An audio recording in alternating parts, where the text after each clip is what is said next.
I'm proud of my guys, and again, Steve has laid a fantastic culture here with our guys. We have veteran guys; they just stayed with it. And, we had JaVale McGee come off the bench, and Pat McCaw. I mean, he was fantastic for us. And you talk about a young guy that's a second-round pick. That, matter of fact, our ownership group went out and bought that pick. It's phenomenal. How he's turned out and how he's helped us, not just last night, but throughout the course of the year, just staying ready. So the guys did a heck of a job, and give him a thumbs up. Did you tell Steve you're going to win one for the Gipper? No, Steph did, though.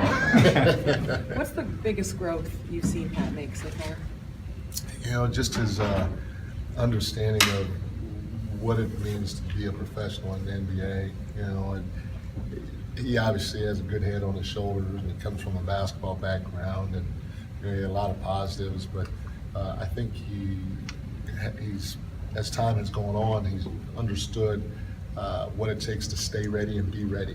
And he's gone from playing 30 minutes one night to not getting off the bench the next 3 games. And sometimes that can be deflating. Sometimes you're like, I'm not coming to the gym today to get my work or anything like that. But he's just stayed with it. He's always at the gym, and and you can see his ability to knock down big shots, especially from range, as time has gone on.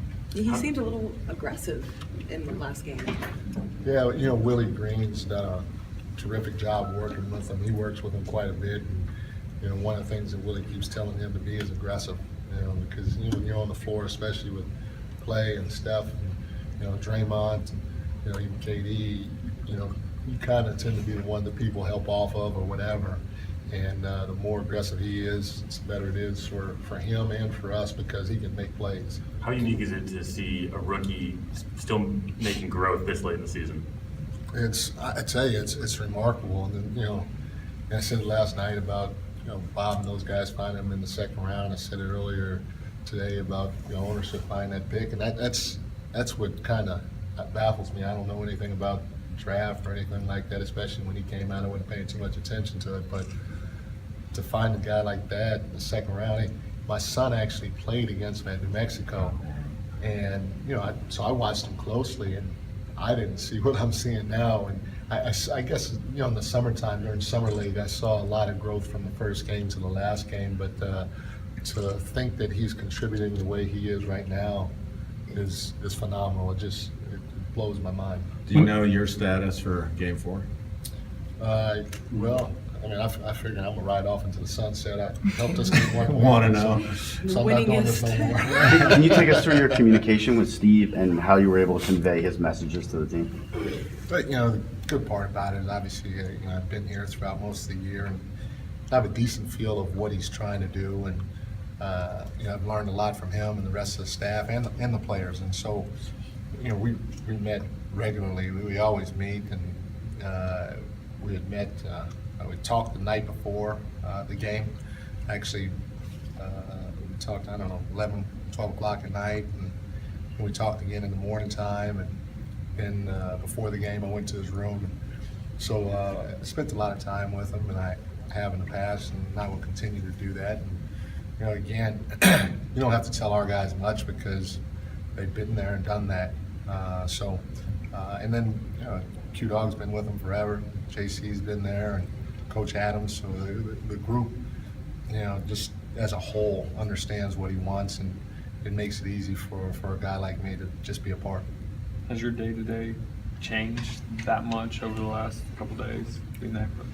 Yeah, like I said, I really want to go to Starbucks right now, but Lord didn't allow me to do that, so I'm here. So you guys kind of screwed up my routine from getting a coffee, or actually a caramel mocha. That's about it. Can you describe the relationship and the partnership and even the brotherhood, I'd say, you see between Q and Coach? I imagine it's really important to have him here. No, it's extremely important, and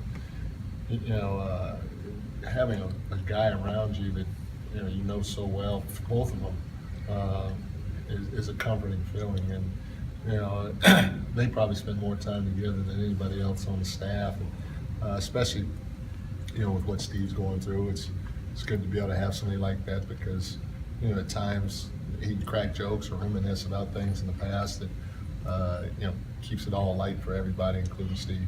In terms of coaching in game, was it an easier transition than you might have anticipated getting back into that seat, or how was that transition?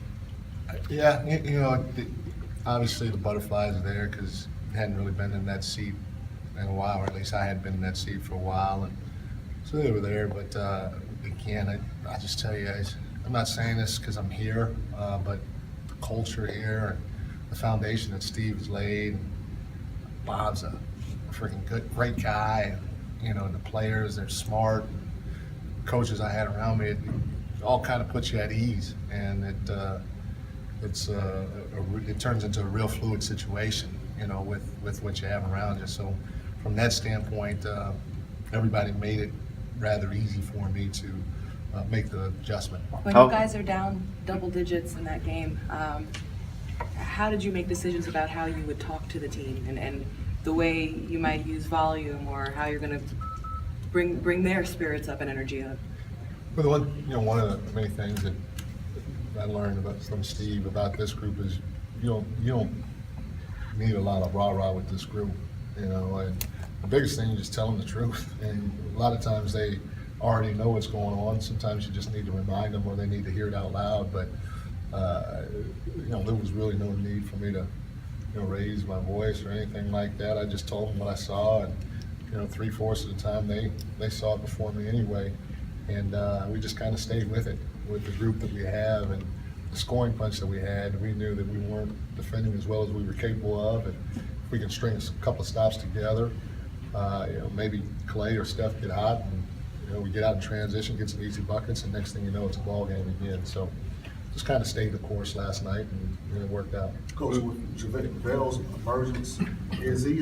Have y'all found that he's most effective in that minute range that you play him?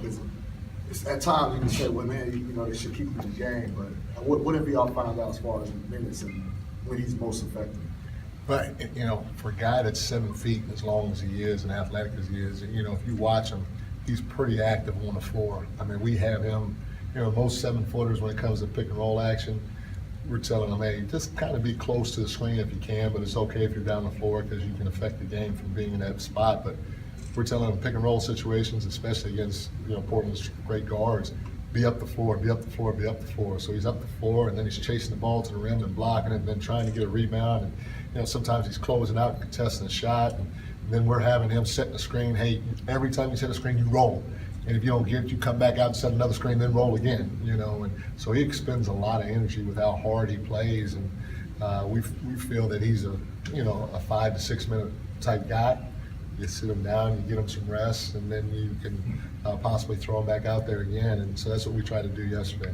When you were going through the coaching interview process last summer, did you feel like part of your appeal to them was, hey, I've been a head coach before, something happens with Steve with his health kind of in question, you can step in and do what you're doing right now? Not necessarily thinking about Steve's health, but obviously being a coach that has been in the seat before and coached in the playoffs and so on and so forth, I felt that I could help them a little bit in that category, and I think they felt the same way.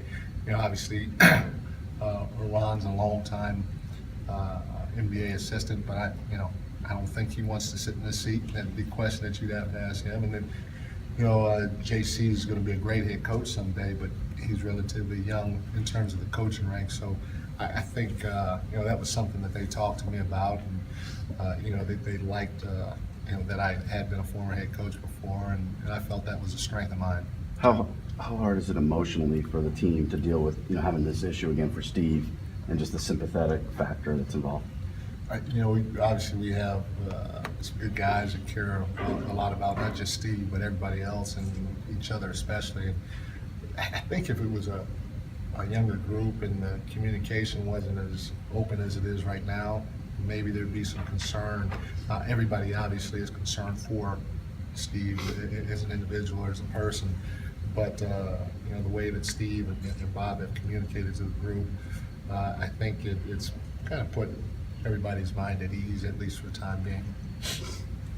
Mikey Nurkic is not supposed to play on game 4. Does that change much of what you're going to do in terms of preparation? No, it's kind of funny, Monty. We kind of prepared for him almost every game, just showing, just from the standpoint at least, showing some key clips of the way we think he plays and some of the things that he does well and some of the areas that we think we may be able to take advantage of when he's on the floor. And that won't change. We'll probably show a couple clips, and knowing that there's a chance he may play unless we hear that he's officially out, then we'll go that direction. But we know what we want to do, and our guys understand what the game plan is, and when they execute it, which they've done quite a bit, we've gotten good results, so we won't change much. Thank you. Cool. That's Coach.